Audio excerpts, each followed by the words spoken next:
guys, it's Selma Nilla, and you are watching Cluck That, the home ec class your misogynistic stepfather warned you about. I dressed up as a little chicken. Oh my god! I feel prettiest as an animal. Today, we are gonna go to Italy and make Bruschetta. I know how to pronounce it because I took a dialect class. And then we're gonna make a little bit of spaghetti and meatballs.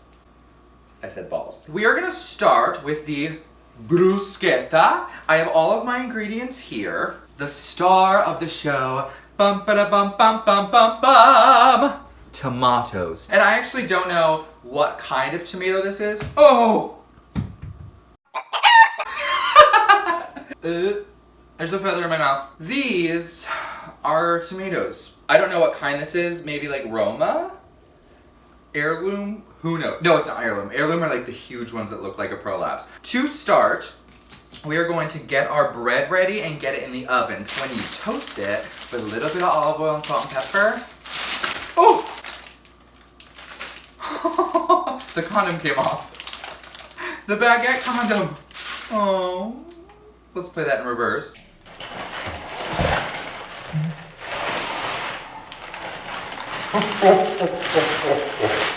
I'm gonna roll up my wings as to not get any feathers in the meal. That's how you get salmonella. When I cut my baguette, I want the most surface area as possible so it absorbs all of the juices and there's just like more of a helping, because I'm a hungry hippo. I cut it at a diagonally. We don't use the butt, but we can nibble on the butt. That's far too big for me. I've actually never said that in my life. This is about the size that I like. Olive oil, salt, and pepper. Squirt it all over that bread, baby. Oh! And we're going into the oven for 10 minutes. So the bread is in the oven, and while that crisps up, we're gonna prepare the topping. We're gonna stick to our little serrated knife because I just think it's easier with tomatoes. I feel like with a chef's knife or any other knife, unless they're really sharp, it'll just like push the tomatoes and crush them while you're cutting. Because they're nice and firm, I think that's better for bruschetta. If it's too mushy, you're fucked. So we're gonna start by cutting the little butts off, and then we're just gonna cube them. Okay, so now that our tomatoes are fully cubed, I'm gonna transfer them into a little bowl. Pre-cut onions, and white and red is totally fine, but I like them finer than what the grocery store did for me. Wasn't good enough. So I'm gonna just cut them up a little bit finer.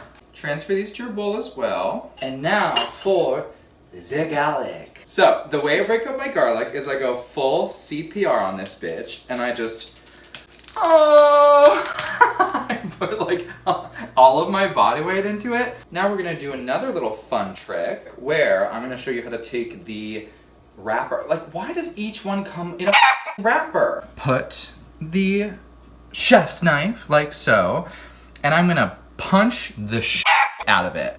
Just like that, and it comes right off. God, all these groceries have f***ing butts. I'm over the butts. Got our little garlic, and we're gonna transfer this into the bowl. Now we have our tomatoes, our onion, and our garlic in the bowl. I'm just gonna give it a little toss to incorporate. Now we're gonna add a little bit of olive oil.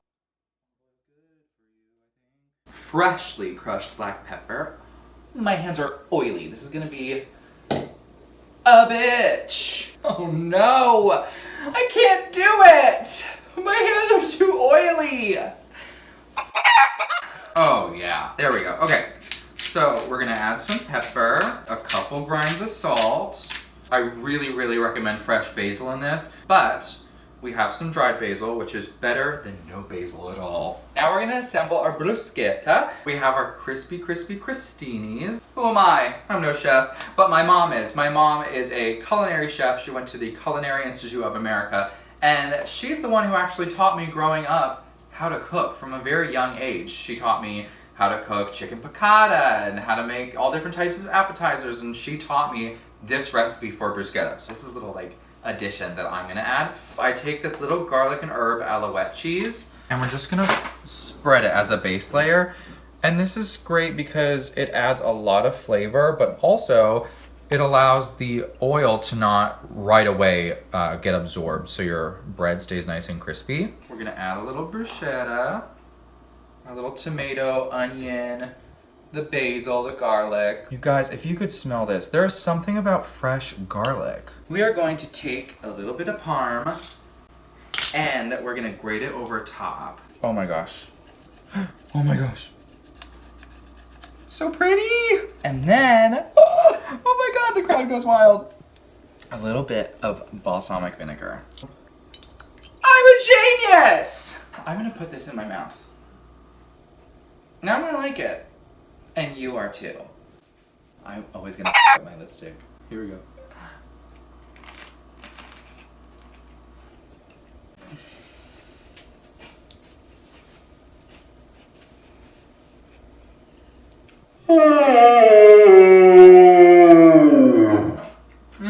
That is such a flavorful bite.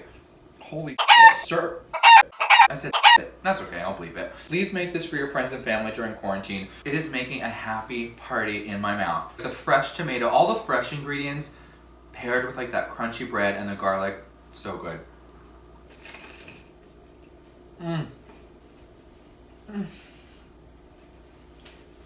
I'm a genius. I'm gonna finish eating this little piece and then I'm gonna make some bucatini and meatballs for you to round out the meal. Stay tuned. Now it's time for the entree. We have 1.5 pounds of ground beef. We have 1 egg in here.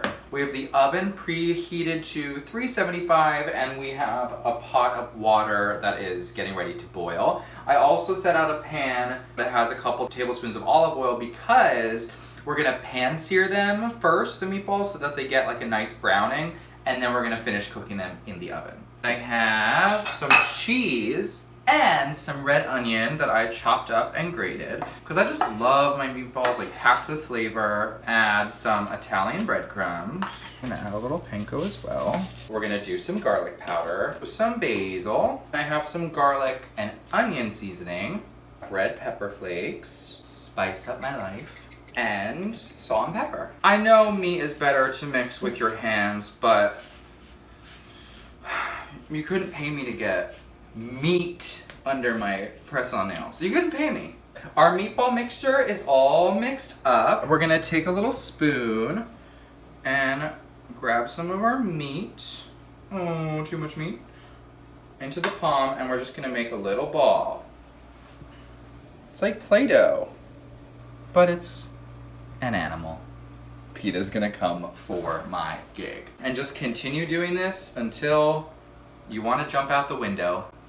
This is a great way to get kids involved. If you have some little ones running around, this is the job. We have our balls, we have our water coming to a boil for the pasta, and we have some oil on the stovetop in a pan. So we're gonna pan sear these, get them nice and brown, and then we're gonna put them in the oven at 375 for 20 minutes, 18 minutes, 17 minutes, until they're done, okay? The bucatini is going in.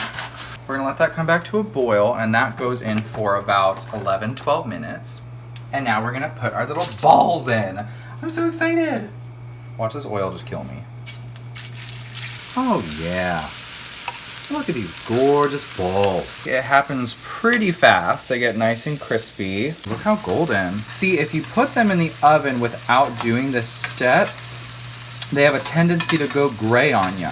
I'm gonna cook off the rest of these, and then they're all going onto this sheet pan, and we're gonna put it in the oven for 15 to 20 minutes until they're cooked through. And then we're gonna make our pasta, and we're gonna eat meat. In the same pan with all of the crispies that came out of the little meatballs, I'm just scraping that all off, and I threw in the rest of the little tomatoes that I had, and the rest of the chopped up red onion, and our hot little pasty babies are done. Look how big and beautiful they are. Oh, they look so good. Nice helping of olive oil. I went ahead and got this tomato basil, which I will be using, and feel free to make your own sauce as well. But I'm lazy. Add a little bit of this bitch. Oh, wow. Oh, wow. What a great idea for me to wear a white outfit with this red sauce. cool. I'm gonna let this come to a simmer. I'm one of those people that when you're at the restaurant and they're like, fresh black pepper? And I'm like, of course. They're like, tell me when. And I'm like,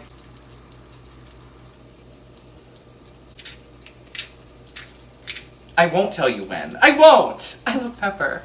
Alrighty. So, we have our gorgeous rustic. They are very rustic. They're not perfect. Look how gorgeous and rustic they are. But they're nice and golden brown. I'm gonna get fucking crazy.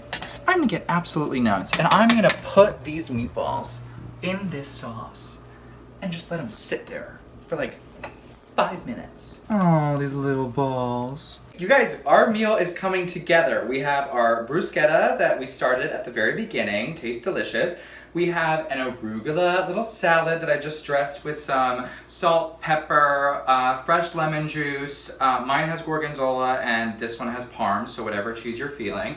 And I'm gonna take a little bit of this balsamic and just put it on our bruschetta. Bruschetta.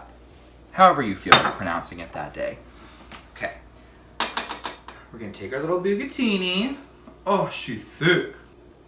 Oh boy. The moment we've all been waiting for. The balls! You guys, the smell in here, it's so aromatic. A couple little balls. Get some more of that sauce. Oh yeah. Oh yeah. Why not a little more? Why not? We're feeling festive. This is gonna feed me the rest of the week. That's what's so great about Italian food. It's like, it holds well in the fridge. You can keep it there all week and you just have something to munch on. One last little grate of the parm. Yee! Oh, wowzers. Oh my God, look how pretty. Gorgeous. I should do this for a living. Someone pay me. Someone pay me to make food. Okay. I'm gonna clean up and then we're gonna taste. Okay, here we go. Look how pretty this dish is. So cohesive, so bright, so tasty. Oh, a little bit of fresh lemon. Y'all, look at this melty cheese. Okay, I think I'm gonna start with the ball, cause like, we're in quarantine and I haven't had one in a while.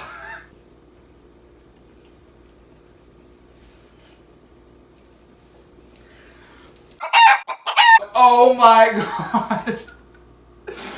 Home cooking is just better. What is wrong with you people? That's one thing I've learned from this, you know, as scary as this pandemic is, having been quarantined inside and like having to cook for myself, I've taught myself so much. Like, I used to eat out for every single meal just for convenience and because I like doing it. And while I still enjoy, whoa, my voice. While I still enjoy like the aspect and the luxury of like going out to a nice dinner, this tastes just as good and it did not take that much time. Oh my God. It looks so tender and full of flavor. I already tried the little bruschetta. So we're gonna do little arugula.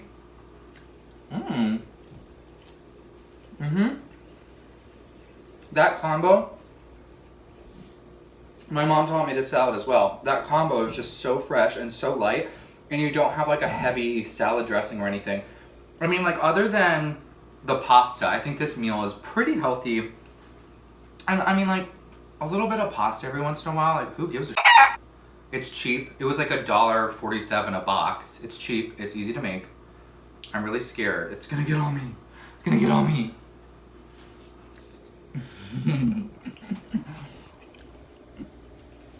They're like little straws. They're so cute. You guys, this is so good. Please make this at home. It is absolutely delicious. I'm gonna pull my little wings back out. Ooh, they got nervous. They didn't want to get dirty. Thank you so much for tuning in to Cluck That. I just clucked that. Look at it. It's so pretty. Please make this at home. I encourage you guys to get in the kitchen, especially with your kids, your friends, your roommates, your family, and just make something. You know, it kills a couple hours and it tastes really good. But thank you so much. My name is Selma Nilla, and this was Cluck That. Bye.